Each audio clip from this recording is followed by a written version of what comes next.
Sebuah jurnal diperebutkan oleh dua klan rahasia, Mandakini dan Mahidara. Aradya Sukma hanya ingin mencari ibunya. Dia tidak mau terlibat ke dalam perseteruan dua klan. Tapi sebuah jurnal yang diwariskan pada Ara membawa sebuah petunjuk tentang keberadaan ibunya. Ara pun harus berpihak di saat kebenaran tidak lagi memiliki warna hitam atau putih. Dalam pencariannya, Ara harus berhadapan dengan para tokoh silat yang mulai bermunculan. Ilmu silat langka yang sudah punah ratusan tahun saling berjibaku untuk perebutan sebuah jurnal. Sebuah pertarungan besar-besaran mengembalikan dinasti kuno di Indonesia. Ara terjebak di tengah situasi yang sulit, padahal keinginannya sederhana. Dia hanya ingin mencari ibunya.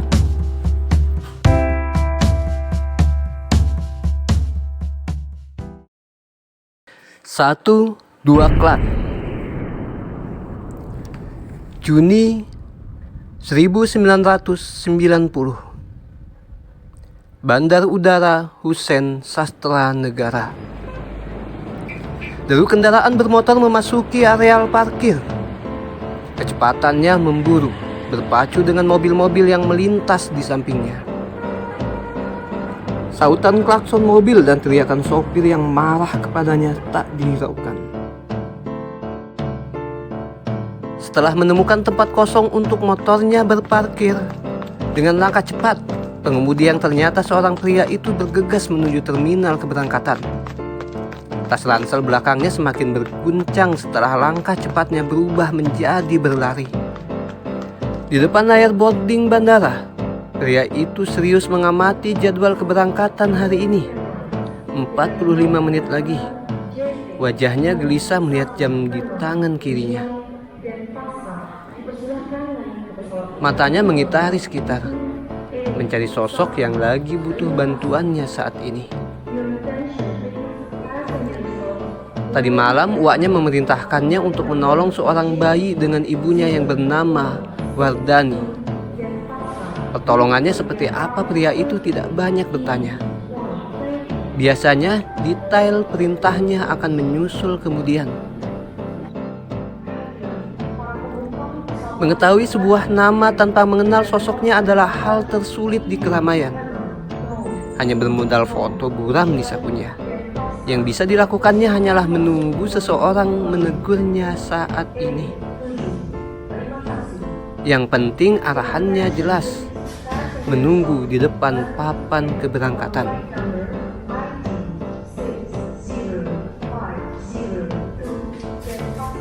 Kang Gandhi? Seorang wanita menegurnya dengan sigap. Pria yang bernama Gandhi itu balas menyapa. Iya, Teh Wardani ya? Bukan jawaban yang diterima oleh Gandhi, tapi wajah cemas dan ketakutan. Matanya liar mengawasi sekitar. Dan yang membuat Andi kaget adalah wanita itu menggendong bayi. Setelah memastikan keadaan sekitarnya aman, Wardani menatap lembut bayinya, mengelus pipinya dengan ujung jemari, mencium keningnya erat dan melekat. Tolong rawat dia seperti anak Kang Gandhi sendiri. Kalau dia sudah besar nanti, serahkan jurnal ini padanya, ucapnya sambil menyerahkan jurnal berwarna merah marun pada Andi. Tetapi Teteh harus ikut saya, pesan Wak Mada begitu. Tidak bisa Kang, untuk keselamatan anak ini saya tidak boleh ikut. Jurnal ini akan memberitahu dia bahwa ibunya takkan pernah lupa padanya, ucap Wardani lirih sambil melihat Gandhi dengan mata sembab memerah. Sambil terseduh sedan, dia menyerahkan bayinya. Saya percayakan ke Kang Gandhi. Siapa namanya Teh? Ara. Aradia Sukma.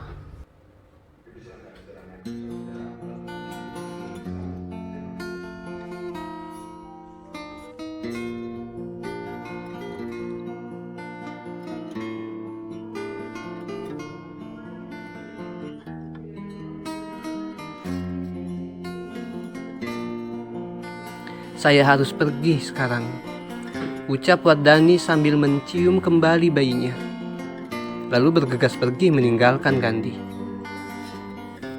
Beberapa langkah ke depan, Wardani sempat membalikkan badannya dan tersenyum pada Gandhi. Langkah kakinya kemudian menuntunnya pada keramaian bandara dan menghilang dari pandangan.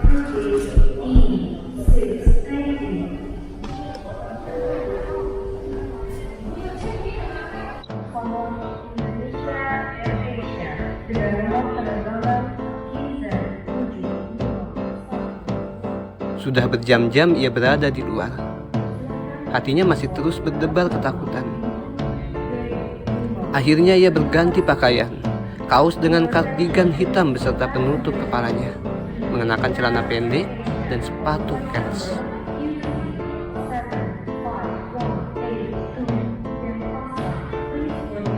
Begitu matahari sudah muncul di atas kepala, ia pun keluar dari toilet tempat berganti pakaian.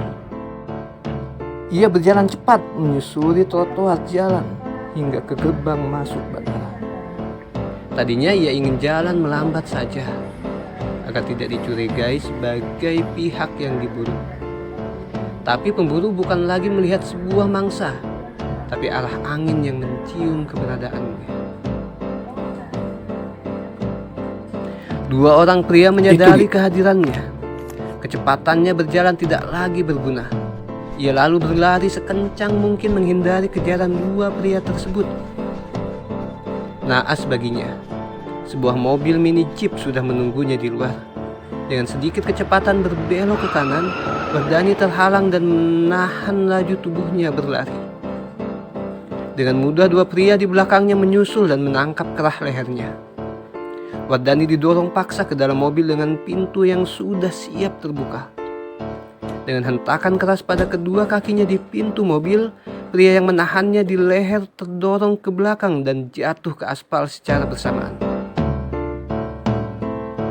Kesempatan itu digunakan Wardani untuk melarikan diri. Tapi ganjalan kaki dari pria yang terjatuh tadi membuatnya tersungkur. Rekan pemburu yang lain pun tak mau kalah. Perut Warda menjadi sasaran empuk tendangan kakinya. Warda terbatuk. Entah kebencian apa yang merasuki mereka hingga bisa tega melukai wanita tersebut. Melihat buruannya sudah tidak berdaya, pria itu menarik paksa Warda ke dalam. Kedua kakinya terseret ke aspal. Bang! Di dalam sudah menanti dua pria lainnya. Supir dan pria di jok tengah berwajah santai, menoleh menatap Wardani dari kacamata hitamnya.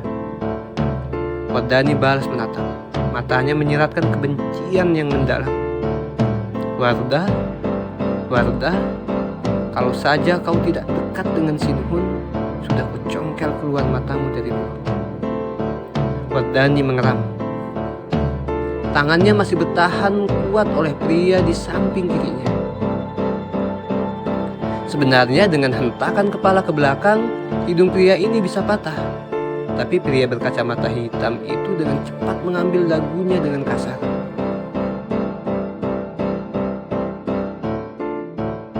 Kemana jurnal itu kau bawa, Warda? Ayo katakan. Bunuh saja aku, Lawe. Cuma aku yang tahu di mana jurnal itu.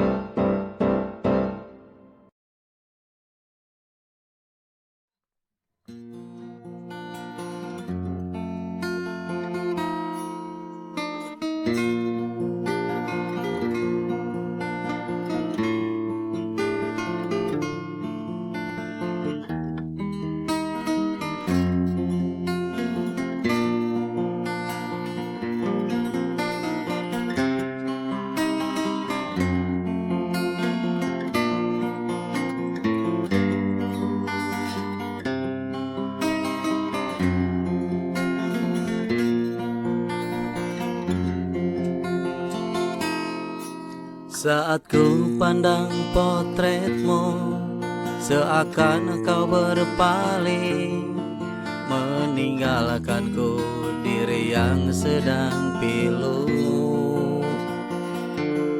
yang selalu aku berharap padamu.